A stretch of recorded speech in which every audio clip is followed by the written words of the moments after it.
now revisit that ongoing deliberation over the recent report that has proposed a tax hike to 17% with the aim of funding the basic income grant. And here we are talking about VAT. Tax analysts have raised a wide range of views in this regard, with some for and others against that move amid long-standing debates on the likes of a wealth tax that is yet to be explored in South Africa. Director and Head of Tax at Allen and Overy, South Africa, Benjamin Mbana, speaks to us now to expand on this matter. Thank you so much for your time, Benjamin. Where do you stand on this matter? Because previous conversations with other analysts have, reached consensus that the general South African public is unlikely to take this well. Good morning, and thanks for having me. Yes, that's correct. When we look at that and the implications of an increased VAT, you have a primary impact on the end customer. Now, when we're talking about the end customer, in most instances, we're talking about yourself and I, and the increase in goods and services that we would be purchasing.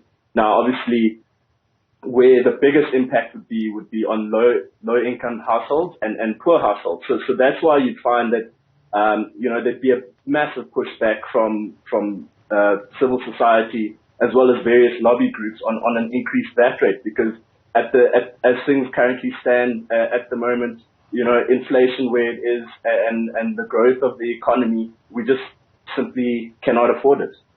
That said, Benjamin, is there a way that a VAT increase is possible? It doesn't have to be at 17%. However, with the minimization of the impact on the local consumer who's already cash-strapped, I asked this question because when VAT in South Africa was increased to 14%, the justification that we got was that there's going to be a committee that's set up and it's going to zero rate some of the basic foods.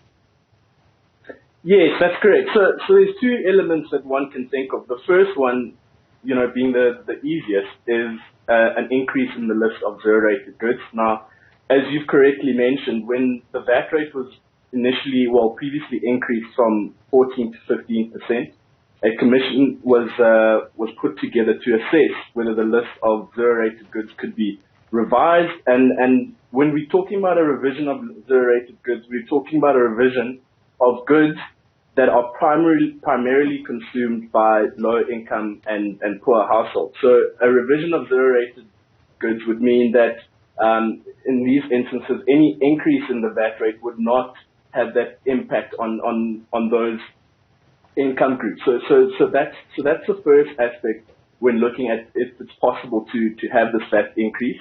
The second aspect is a possible increase in the VAT rate, but also increasing other taxes. Now, by doing that, what that means is that you have a spread of increase across various tax groups. So a smaller increase in the VAT rate. So instead of going from the current 15% to a 17% increase, you'd have a possible 1% increase, but then increasing personal income tax and corporate income tax.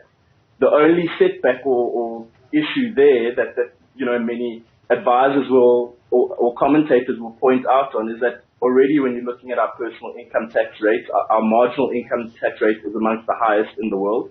And it looks at, it's currently taxing a very small pool of income. And similarly with corporate income tax, when you look at the corporate income tax, you've got a very small margin of corporate taxpayers who are assessed who are actually contributing to those tax revenues. So, there are avenues that one can assess, but they come with their own setbacks as well. Lastly and briefly, Benjamin, why is South Africa so scared of playing around with that so-called wealth tax? Yeah, so, the wealth tax, one thing about it is that it fits into a current taxing system because it would be progressive. The only issue is, obviously, you're looking at, various concerns with regards to, one, the administration of the tax. How do you go about administering it? And secondly, you also have certain considerations around, possibly having an exodus of people because when you're looking at, obviously, the wealth tax, you're looking at around the 1%, the top 1% of South Africans. These people are people who have a wealth of resources and might find it, unfeasible to continue to be invested in South Africa and move their assets offshore. but it also might drive, a behavior of tax evasion because, now those taxpayers would look at means of reshifting their various assets that they have in order not to be impacted.